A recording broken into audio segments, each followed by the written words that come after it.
सिम्मी की शादी एक जॉइंट फैमिली में होती है जहां उसके पति राकेश के चाचा चाची भी साथ रहते थे।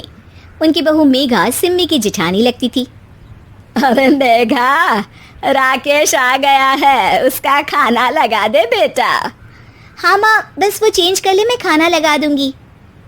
सबके कमरे में जाने के बाद सिम्मी और राकेश साथ खाना खाते हैं, जिसे देखकर मेघा को जलन होने लगती है। अरे सिम्मी, हमारे घर में पति के साथ खाना खाने का रिवाज नहीं है, तुम्हें राकेश ने बताया नहीं क्या? सिम्मी मुस्कुराकर वहां से चली जाती है कि मेघा सिम्मी की सास के पास जाती है। अरे चाची जी, राकेश भैया तो सीधे हैं, कुछ नहीं बोलते, कुछ नहीं समझते, लेकिन आप तो सयानी है ना। अब देखिए, साथ बैठकर खाती है भैया के।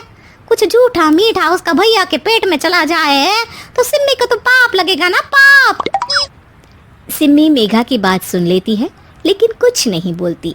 अगले दिन, सिम्मी, मैं मुंबई जा रहा हूँ, तुमको चलना है तो साथ चलो। मेघा राकेश की बात सुनती है और सीधे सिम्मी की सास के पास जाती है। अरे चाची, अरे चाची! अरे मेघा, क्या हो गया? बहुत परेशान लग रही है, सब ठीक तो है ना? अरे नहीं ना चाची, कैसा ठीक है? राकेश भैया मुंबई जा रहे हैं, आप तो जानती हैं कितने सीधे हैं, इतनी दूर जा रहे हैं, कहीं कुछ हो न जाए। अरे नहीं नहीं, मैं नहीं जाने दूंगी उसे। अरे सिम्मी, पता चला है कि राकेश मुंबई जा रहा है। ना बेटा ना, वो नहीं जा सकता। अरे माँ, उन्हें ऑफिस के काम से जाना था, लेकिन आपको तो पता है ना, उन्हीं दिनों मेरे मायके में शादी है, तो वो अपनी जगह किसी और को भेज रहे हैं। अच्छा अच्छा, तो फिर ठीक है। सिम्मी समझ जाती है कि मेघा ने सास के कान भरे हैं। वो सास से कहती है, माँ जी, लेकिन हम दोनों कुछ दिनों के लिए मसूरी जा रहे हैं। आप तो जानती हैं कि शादी के बाद हम कहीं नहीं गए।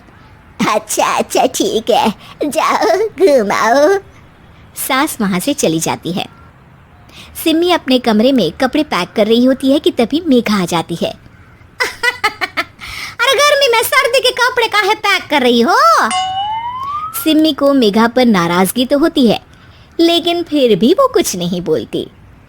दरअसल मैं और राकेश हनीमून के लिए मसूरी जा रहे हैं ना। का हनीमून? हाँ हाँ, हनीमून। क्यों? हनीमून के लिए तो पति पत्नी ही जाते हैं ना, तो मैं और राकेश जा रहे हैं। मेघा भागकर सिम्मी की सास के पास जाती है। अरे चाची, सच में तुम लोगों जितना सीधा परिवार तो मैंने देखा ही नहीं है। अरे अकेले भेजोगे दोनों को?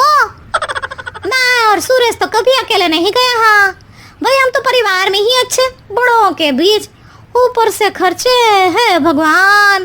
अरे चाची, पहाड़ी इलाका है, कुछ हो गया तो? सास सीधे सिम्मी को बुलाती है, लेकिन सिम्मी तो वहीं सास के कमरे के बाहर ही खड़ी थी। बस मेघा दीदी, आपसे यही उम्मीद थी। अरे बड़ी हूँ, घर के कायदे कानून तो मैं ही बताऊंगी ना। अरे तो अपने घर में रखिए ना सारे कायदे कानून। आपकी सास खुद खाना बनाती है, क्योंकि आप यहाँ आकर मेरी सास के कान भरती हैं। आपका पति हमेशा खुद खाना लेकर खाते हैं, क्योंकि आप मेरे घर में ये देखने के लिए बैठी रहती हैं कि मैंने और राकेश ने साथ खाना खाया तो खाया कैसे। मेघा दीदी, आप अपने घर और घर वालों का ख्याल रखिए, मेरे घर में ज़्यादा घुसने की ज़रूरत नहीं है। और हाँ, मैं अपने सास और पति को संभाल लूँगी। मेघा चिल्लाती हुई वहाँ से चली जाती है, जिसकी आवाज़ सुनकर राकेश वहाँ आ जाता है। सिम्मी, मैंने तो तुम्हें पहले ही अपने घर का माहौल बता दिया था। हाँ राकेश, तुम्हारे घर का माहौल बहुत अच्छा है, लेकिन बाहर से कुछ लोग आकर इसे खराब करना चाहते हैं, जो मैं नहीं होने दूंगी। सास सिम्मी की बात सुनकर कमरे में चली जाती है।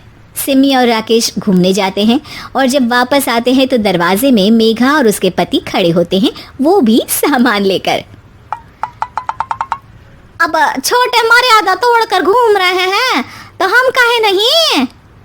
अरे भाभी, तो आपको किसने मना किया है?